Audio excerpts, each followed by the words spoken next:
Good morning. Sorry about that high note on the Doobie Brothers. I normally try to turn it down just right at that note and then turn it back up because it's really, really shrill and high. You know that? But I forgot because I was talking, so sorry. All right. Yeah, and for you on YouTube, we are the only church on earth that starts its services with the Doobie Brothers. And I don't think anybody can challenge me on that. Yes, sir. All right. Woohoo! Outstanding. Okay.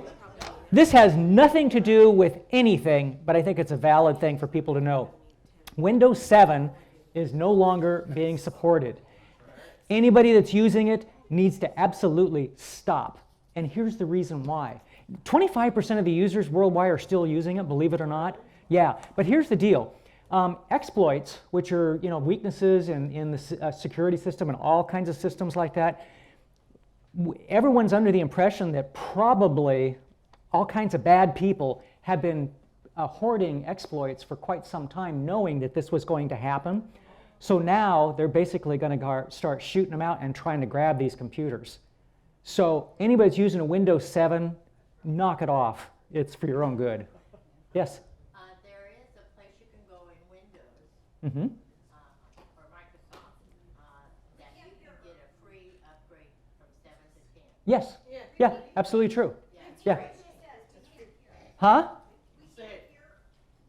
Repeat what you said over the mic. Oh, sorry. You can go to actually get a free upgrade to Windows 10 if you go to Microsoft. I know sometimes you need the security code from the 7.1 that you've got to do that, but sometimes not. So I know there are things like that available. But anybody that's got Windows 7, just know you're really vulnerable. So again, that has nothing to do with anything other than it's really important, I think. So just like when we went to 2000, everyone. I told everybody, says, well, Y2K, well, maybe you don't want to be on a plane, but other than that, it's all going to be okay. So, and everything was fine. But more t-shirts and sweatshirts. My GPS has learned to say your other left.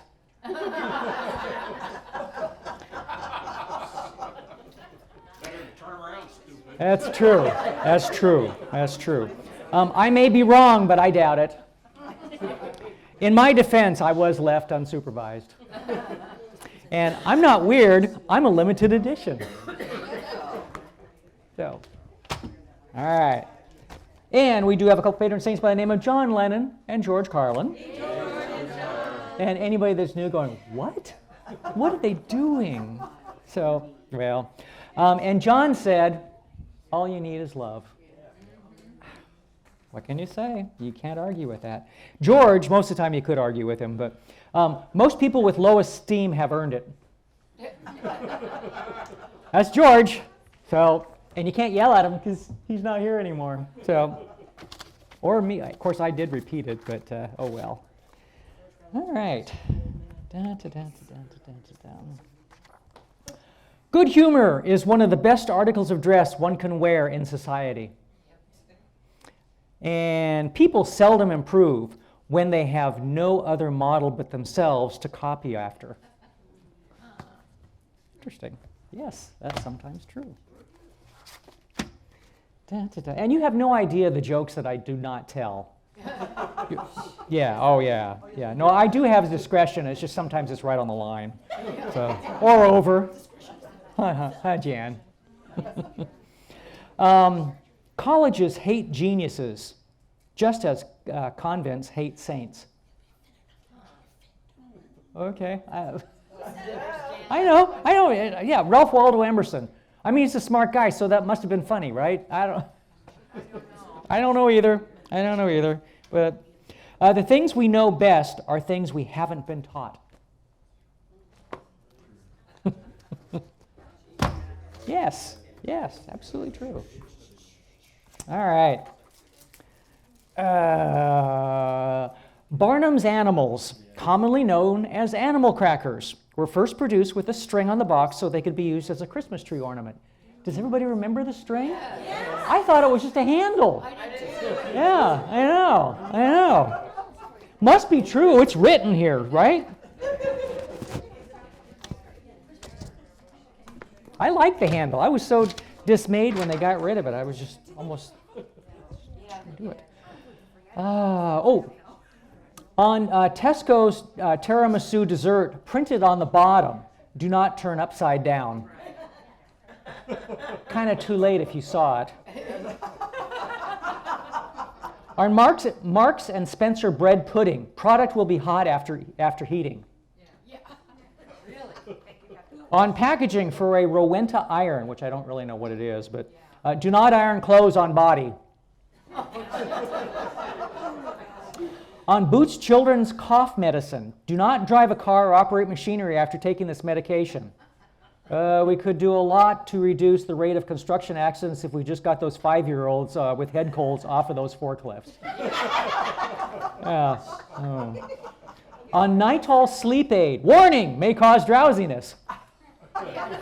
Duh. Yeah.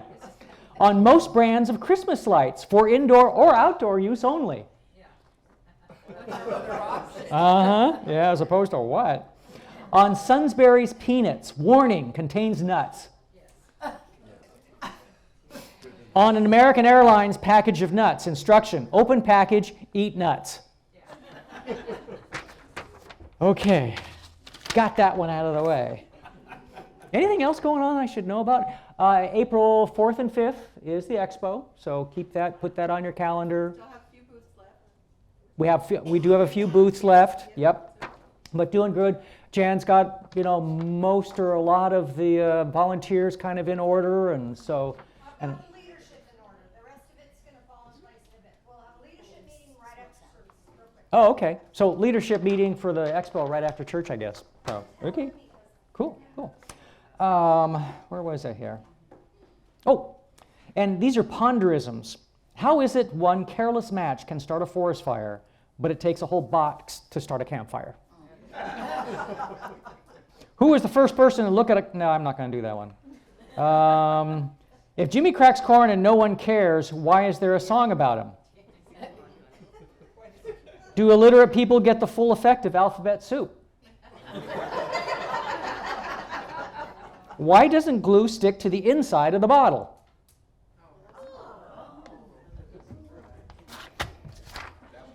These are important things here. All right. Sam died leaving a will that provided $30,000 for an elaborate funeral. As the last of the visitors departed the affair, his widow, Helen, turned to their oldest friend and said, "Well, I'm sure Sam would be pleased." "I'm sure you're right," replied Jody, who asked, "How much did this really cost?" "All of it," said Helen. $30,000? The funeral was $6,500. I donated $500 to the church.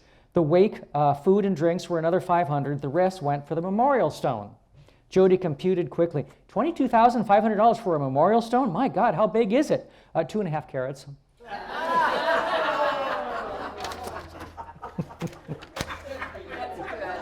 Oops.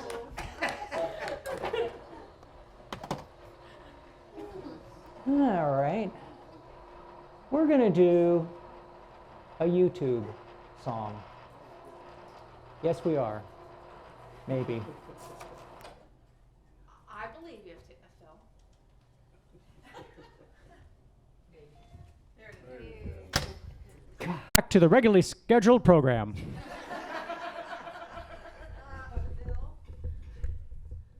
Uh-oh, is battery gone?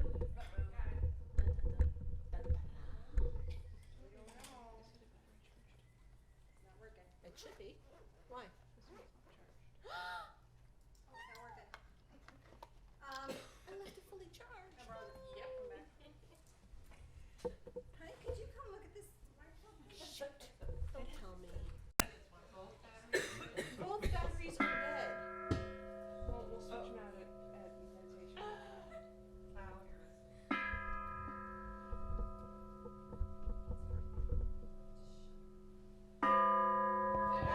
That's it.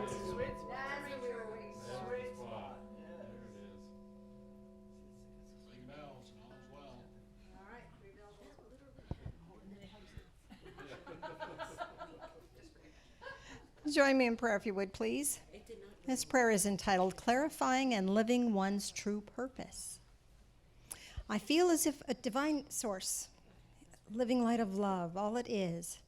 I feel as if I came into this life to do something special. I want to do something special and meaningful. I know that there are little things that I do out of kindness. Is that it? Show me what you would have me do. Guide me into my soul's bliss. Direct my steps into fulfillment. My heart and soul yearns for more. Just doing day-to-day things feels empty. There's more. Show me. Make it really clear so I may move forward fearlessly and joyfully. May it be so. And our gratitude is thank you for awakening my true purpose into my awareness. We have 2 guest speakers today. 2, count them, 2.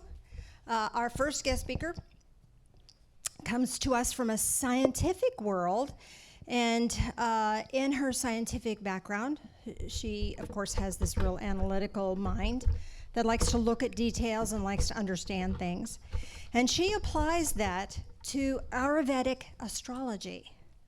And she has taken a look at the Divine Fellowship's astrology based on the creation point of the Divine Fellowship, and has prepared a reading for us so we can see what 2020 for the Divine Fellowship is all about. So with that, I'm turning it over to Heather Anastos. Let's give her a big hand.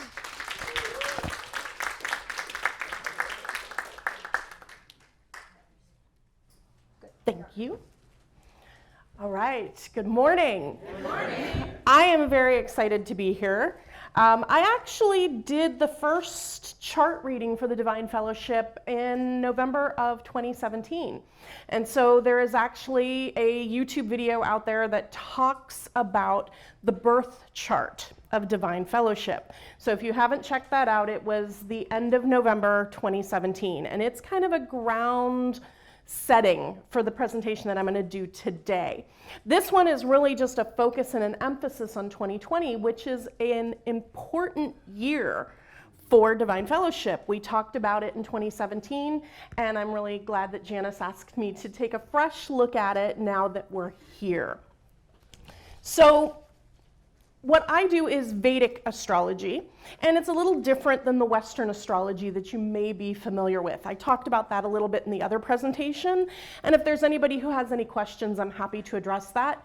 But this one's just going to be focused on the 2020, where's Divine Fellowship headed. One of the attributes of Vedic astrology that's different from Western astrology is something that's called the dasha cycles. These are planetary cycles that each of us go through as individuals. Organizations also go through them. Where you start your dasha cycle depends on your birthday, and then you progress through them for the lifetime of the person or the organization. And when we have dasha cycle changes, it's kind of a big deal. They tend to be longer cycles. The shortest one is about 7 years. The longest is about 29 years. So these are major themes through the life of a person or an organization. So to understand what's happened in 2020 is that the Divine Fellowship has changed Mahadasha cycles. So it's a significant moving forward and a different change in focus. And that's why what I want to address today. But to understand a little bit about what that means, I want to look back for a moment and talk about the cycles that the Divine Fellowship has already been through. The Divine Fellowship, when it was created, was in what's called a K2 cycle. And K2 is one of the nodes of the moon, and it's associated with spirituality, with healthy detachment, so detachment from material things, detachment that allows us to explore spirituality. It's also associated with psychic experiences and knowledge and wisdom, and spiritual liberation, or what in the Vedic tradition we call moksha. So that makes sense, I think. That period went to about 2000. In 2000, the Divine Fellowship changed to a Venus cycle. And Venus is the planet of love, beauty, marriage, the arts. That was the time frame when many things that created this beautiful sanctuary came to be. This location on Barth Avenue, the grandfather drum, many of the things that make this space a part of what we see happen during this Venus cycle. Additionally, the labyrinth was created during this time frame, and when we look at Venus within the Divine Fellowship's birth chart, it's in a part of the zodiac that's called Mula. Mula means the root or the foundation. And literally during this time frame, the foundation of this building was recreated, right? Not only was it a literal foundation, but it's also figurative because the foundational membership was created. The foundational ideas and philosophies on which this organization is built evolved during this Venus cycle.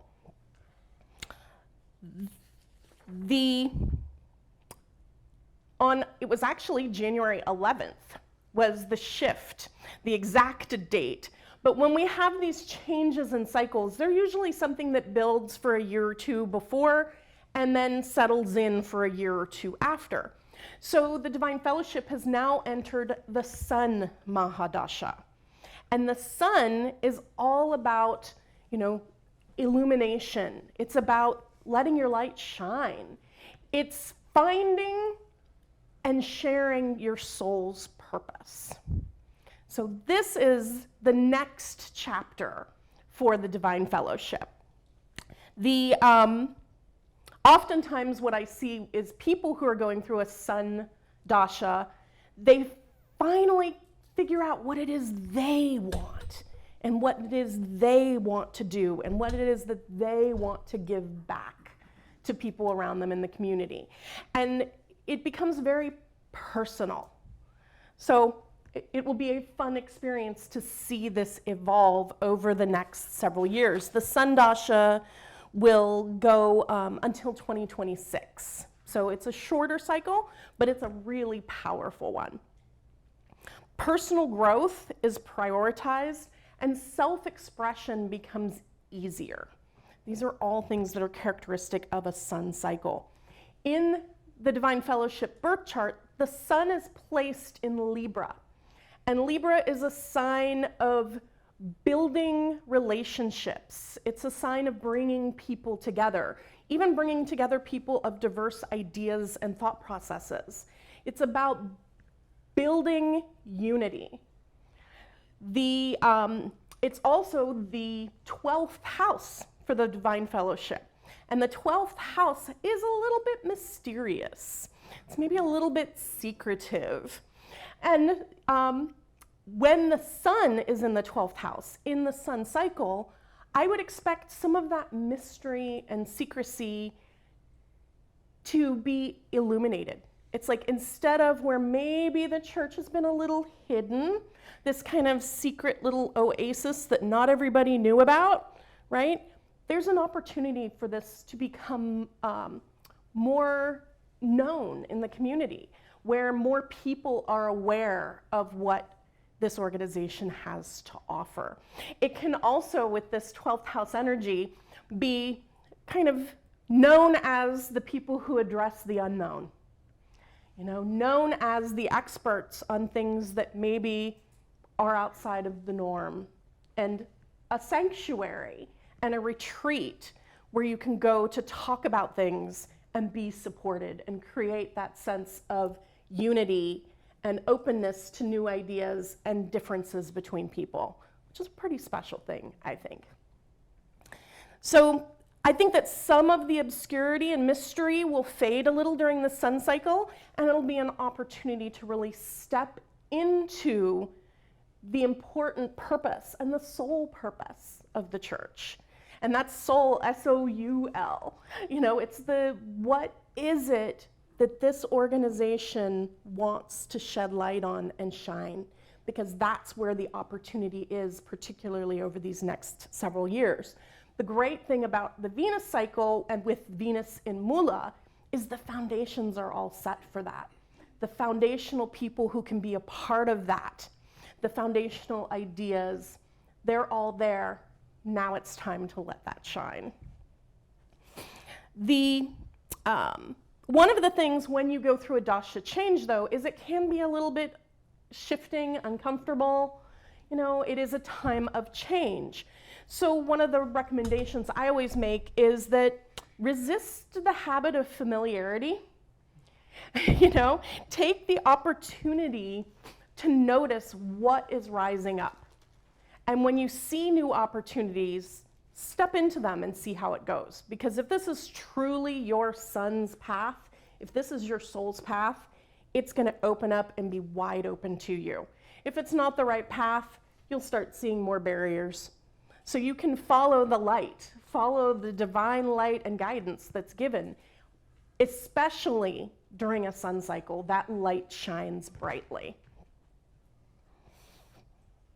The other thing that I wanted to address is some of the current transits that have been happening. So the current transits of this past summer were challenging. Saturn and K2 were very close conjunct for a very long time, from about April to November of 2019. This is a significant conjunction, and it's not necessarily an easy one. Saturn is the planet of hard work, dedication, devotion, challenges, obstacles, difficulties. K2, as I said before, is that planet. It can be spiritual. It can create a ton of spiritual growth, especially when you put Saturn and K2 together. The spiritual growth was enormous, but it's not easy. And the flip side of that spiritual growth could be a little bit of isolationism, perhaps depression, feeling a little bit alone. And what I saw was that almost going back and forth. It's like, oh, here's this great spiritual epiphany, and then kind of this heavy, difficult time. And that was kind of going like this a lot. Good news is that challenge really was for a purpose. It was helping us all evaluate our role in community. Where do we fit in the world? Where do we fit in the larger community? What is our worldview and philosophy? And how does it fit into the bigger worldview and philosophy? And that work was necessary for all of us as individuals as well as collectively. Now, as Saturn gets ready to transit out of Sagittarius, this isn't the same in the Western astrology, so I know that that's different if you follow Western astrology, but in Vedic astrology, Saturn will transit out of Sagittarius on January 24th. And when that happens, we will now have Jupiter in Sagittarius and Saturn in Capricorn, which they own those signs, and they're very comfortable there. It can allow the energy to blossom and really be comfortable and move forward in a way that we haven't seen for the last 5-7 years. Though that's been work, challenge, we've all gone through a lot during that time frame. But the payoff is coming now. Now things get to be a little bit easier. There gets to be more support. And the foundations of spiritual growth that were planted, particularly in that April to November 2019 period, really pays off. This is even more dramatically so for the Divine Fellowship chart. It's true for each of us in the room, but especially for Divine Fellowship, where Jupiter and Saturn are very important planets in their chart. They have a mutual exchange where those planets are in each other's signs. And so that just makes them very, very strong and powerful. With Jupiter being the planet of spirituality, teachers, teaching, divine wisdom, that makes a lot of sense. I already talked, Saturn's work, but it's dedication, devotion, charity. These are all attributes that I see in this organization. One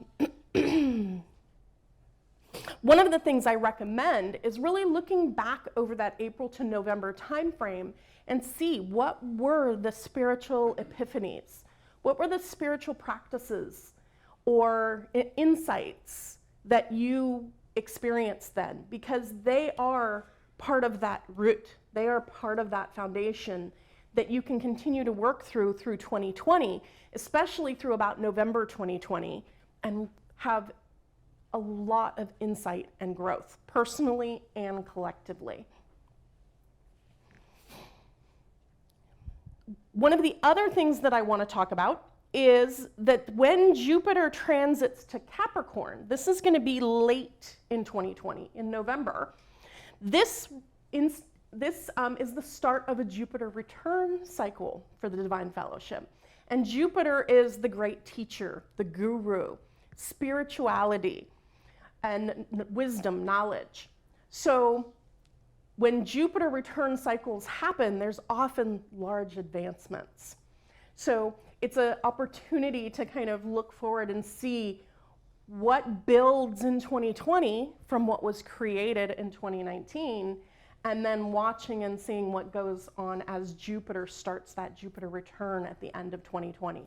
There's a lot of powerful spiritual growth and opportunity during this time frame. One of the other things that shows up really dramatically when you look at the Divine Fellowship chart is the role of technology. And so there's this idea of becoming more prevalent in community, but it's also more prevalent in an online community. So the YouTube channel, online classes, there may be other opportunities through technology to reach out to a larger number of people. It'll be interesting to see how this unfolds. We see technology interacting in our lives in so many ways, and there's definitely indicators in the Divine Fellowship Church of people being able to be connected through communication, through spirit communication, and also through communication through technology. So in closing, what I would like to offer is it's called the Gayatri Mantra, and it is a Vedic chant for the sun. It's basically an opportunity to acknowledge divine light and ask that divine light guides our path in all we do. And it seems appropriate as the Divine Fellowship steps into the first part of its Sun Mahadasha.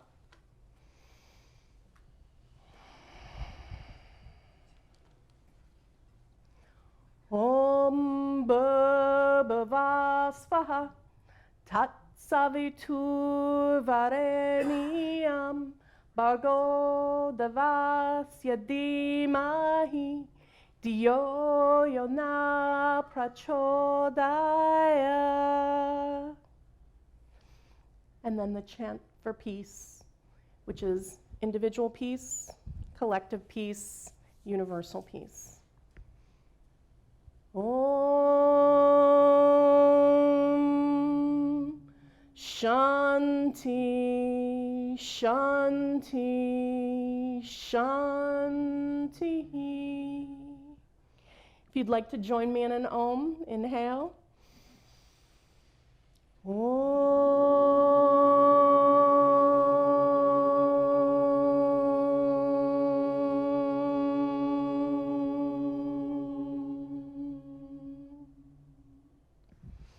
Thank you for letting me share the insights and the future astrology for the Divine Fellowship.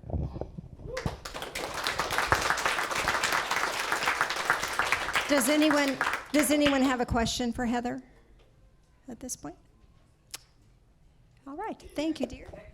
Yes. If someone wants to get a hold of you, how would they do that? So the easiest way is I book appointments through Yoga Community in Kennewick. So if you just search Yoga Community Kennewick and fill out a contact information, that'll come straight to me. Mm-hmm. Cool. Thank you. Thank you again.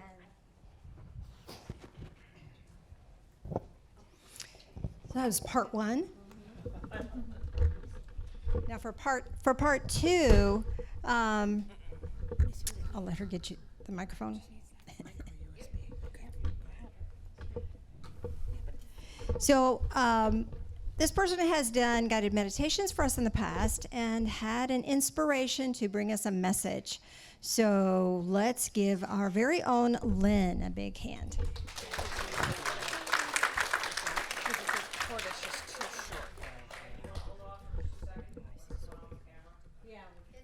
I don't know how many others can share that feeling with me. My second biggest regret is gossip. I almost lost a very dear friend because of hearsay. I listened to what somebody had said about this person, and I shared it. I speak out. I don't usually hide things.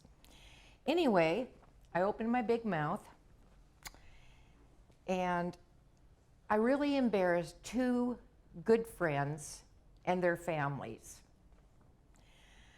And it almost cost me the trust of my father, because he's the one that shared the confidence with me. I could say the devil made me do it, but truthfully, it was just jealousy.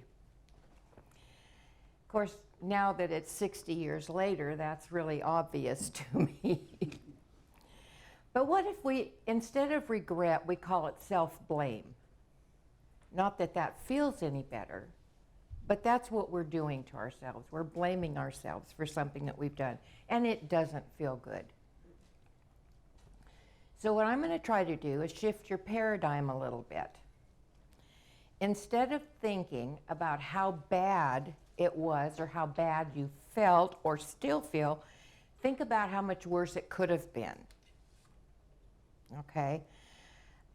Sometimes we'll experience a cringe attack, and past regrets are going to crop up. Well, then we get embarrassed all over again. They're harmless and fleeting if we don't dwell on them. That's key. Don't dwell on them. No, and you don't even get a 2-minute whine for this. Just allow yourself to feel embarrassed and then think to yourself, thank goodness I'm no longer that person. And then just blow it into the universe. Let it go. Don't allow yourself to own that horse bucky. So let's consider regrets as opportunities for growth and making better choices. Be choiceful. Don't feel bad about what you have or did do. Take the regret statement and at the end of the sentence, add the word yet. Okay? I haven't done or I didn't do this yet.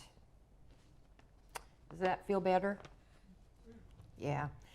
Don't mourn what you've lost, but cherish what you have. I could easily still feel bad for staying in a marriage that was mentally abusive for 30 years. But when I finally quit trying, it was easier to see what needed to be done. And getting the strength led me to grow educationally, skill-wise, and gave me the power to go after what I truly wanted. And now I do cherish what I have in my life. My husband, my daughter, my grandson, and many, many good friends, and a soul tribe. So are you having trouble showing yourself compassion? Imagine what a close friend would tell you about you. Write it down, and then take those words to heart, because that's who you really are. It's not who you were. So how does that change my negative statements into something more positive? Well, yeah, I regret mistaking love for pity and marrying the worst possible person for me, but I gained a beautiful, sensitive, intelligent daughter. And yes, she does take after me. Thank you for asking. And from this positive, I additionally attained a grandson that I'm equally proud of. I also knew what I didn't want and got what I owed to myself in my second marriage, a truly good man. 3 goods from 1 wrong. See a pattern here? And yes, I regret gossiping in my youth. I was innocent, but I gained experience in what damaged gossip does. I saw it firsthand, and those friends became even better friends when I owned my responsibility in what I had done. I learned how to apologize from the heart and to be truly contrite. And I also learned how awesome forgiveness feels.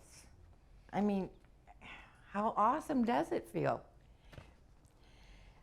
So it absolutely, positively dissolves the feelings of regret and guilt. It lifts that huge burden right off of your shoulders, and you can look at those you wronged with a clear heart. Next page. So I have asked a couple friends to share their regrets with us, and we're going to make those regrets a positive. So, Val, would you like to share your regret?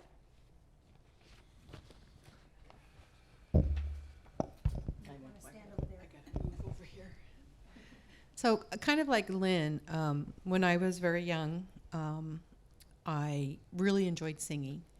Singing was my biggest joy. I started singing in a choir, an adult choir, when I was 9 years old. And we moved a lot because my dad was in the Army. And so every time we moved, I'd ask my mom to help me find a church that I could join a choir in. And so throughout the years, I had been able to join singing youth groups. I actually performed for, at one time, an very important singer and of her own right. And I was only 12 at that time. But it was very impressionable. I wanted to be a professional singer. That was my joy, my goal. I had all these plans. I had envisioned myself as a singer. Life took me in a different direction. I met my first husband when I was in high school. I ended up getting married to him when I was 18. It took me in a different direction. I really thought that I could still pursue that singing career, and I didn't. So for me, my biggest regret was letting myself be led in a different direction and not following what my dream was. And I think that was probably one of my first dreams that I had to let go of, which is a big regret. Yeah, I can see that. But from that, you gained 2 beautiful children. Not from him. No. When you met Joe, who became the love of your life, and she gained 2 beautiful children. From him. That she's very proud of. Yeah. She has allowed herself to share her talents with the rest of us, and we can appreciate that, and we can appreciate what her friendship brings to our lives. So no regret there. No. Even though life takes you in a different direction, but it's something that, like you were saying, letting go of, it's still there, even after, But 50 some years. No. okay, but maybe it's going to be there for you 5 years down the road. Yeah, I still sing in the shower. Yeah. Exactly. Well, when I first met Joe and other people, or like even my daughter, I would be singing in the car to the radio, and they would tell me, "Stop that! You're ruining the song." So there was a lot of negative at that time. Now it's totally different because now they recognize that. Not my daughter, but my husband. She still thinks I'm ruining the song, but so yeah. But he's coming from a different place. Yeah. And I regret that I never learned to read the music. I don't know how to read music to this day, but I still like to sing. But yeah, but you don't have to read music to sing. No, I know. No.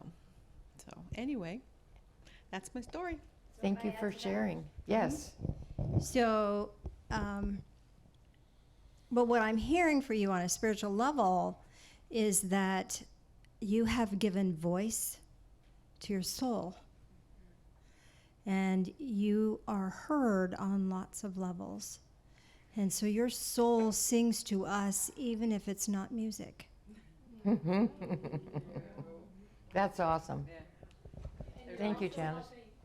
All the rest of us find our voice. Yeah. Amen to that. of it that way.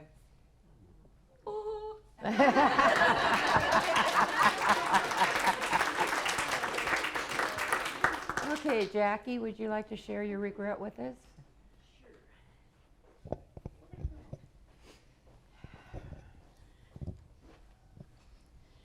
Okay, so coming to this church, you know, I first started here and everybody's like, oh, you're doing so good at this, you're really good. I didn't trust that, you know, and I didn't trust that my abilities, that I could do this. You know, I always thought, you know, every time I went into it, it's like, okay, what are you doing? You know, and then it's like, you know, I kept doubting myself. And I think that was my biggest regret, was not trusting my psychic abilities, because a lot of things would have turned out differently if I would have said, whoa, bad juju, not going to do that. You know, that inside voice. I mean, I've had it since I was a kid, so it's a genetic thing, which is really cool. But when you don't trust that, you tend to regret, you know, not just jumping in both feet. So. And because of that regret, you have grown so much spiritually, and you've shared so many of your gifts with all of us, actually. I think we've all been able to enjoy Jackie's gifts and help. And you've been an inspiration. So your regret actually led you into a better place. For sure. Physically, emotionally, mentally. Yeah, for sure. So that was a good thing. Definitely physically, so it's. So now when you trust yourself, it's powerful. Oh, yeah. And now when you listen, things work out really, really well. And you in turn are helping other people listen to their heart, listen to their inner urgings, because you know what it feels like to not. Right. And you have deep compassion for that, and you also have the power to help people shift. That's true. So true. Thank you. You know, thank you, thank you, thank you. So carrying regret is exhausting. I mean, and Janice provided me with a couple of Bible verses, which I really appreciate, that are going to show us how to be clear and uplifted. 2 Corinthians 4:16. Therefore, we do not lose heart. Our inner man is being renewed day by day. And Isaiah 40:31. Yet those who wait or hope for the Lord will gain new strength. They will mount up with wings like eagles. They will run and not get tired. They will walk and not become weary.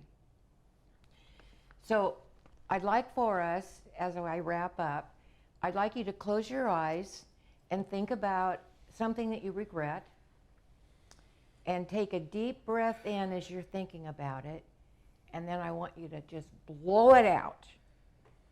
Just give it up to Spirit.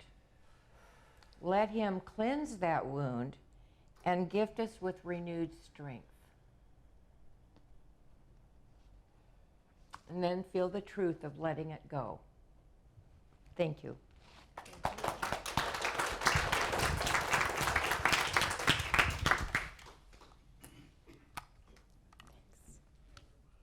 Mr. Phil, join me up front.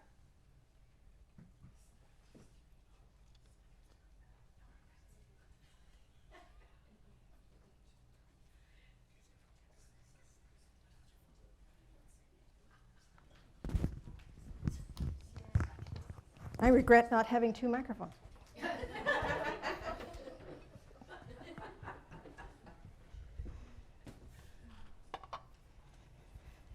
Communion. This is a sacred ceremony for us. It allows us to ingest physically the words that spoke to our soul. So would you join us in prayer, please? Loving Spirit of light, as we take in the information that's been granted to us today, help us to utilize this information. Bring us hope, bring us courage, and bring us strength. Thank you for walking with us in all things. These things we pray in the name of Jesus. Amen. Amen. Gluten-free in the cup, other stuff, whatever.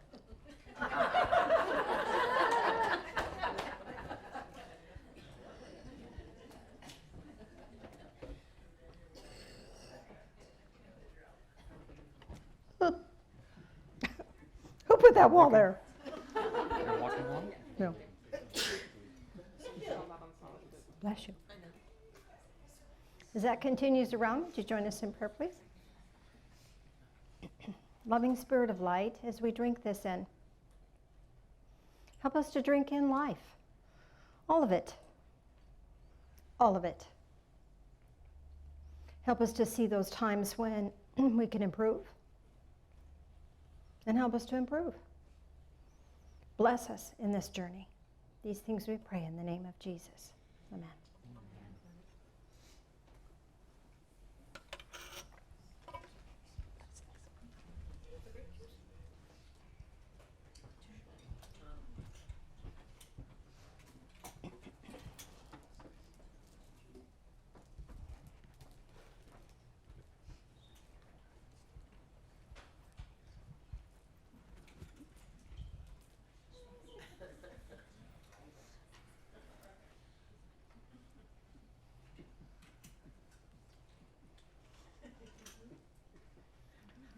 Bet that's the quietest argument you've ever heard, right?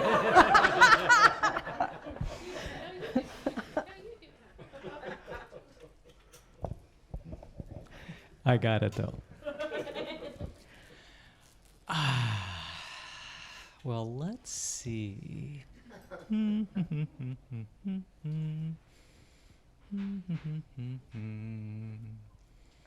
What the heck? I'll do it myself. I was just going to say, I think I don't think of that. No one was jumping up. 22 years. My. You know, we wouldn't do this without you. And we thank you for just being here today. And your blessings monetarily help keep the building open. You know, help all the maintenance that we have to do and just keep everybody going. So fortunately we have no paid positions, so that always makes it much more simple. So thank you so much and many blessings to you.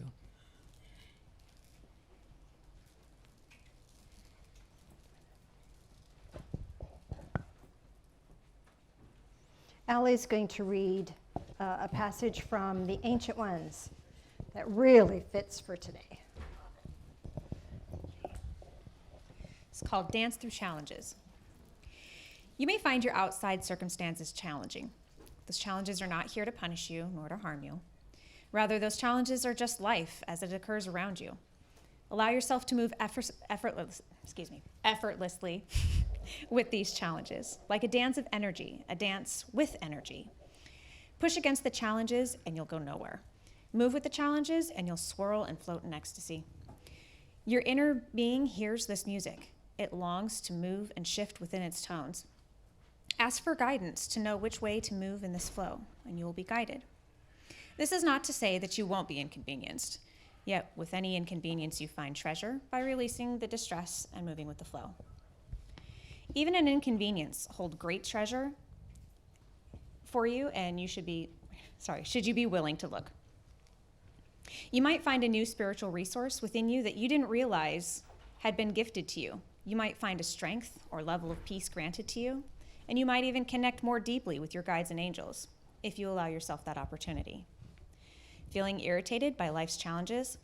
Ask to be shown the beauty, the power, the message, the wisdom of the moment, and allow yourself to receive this information.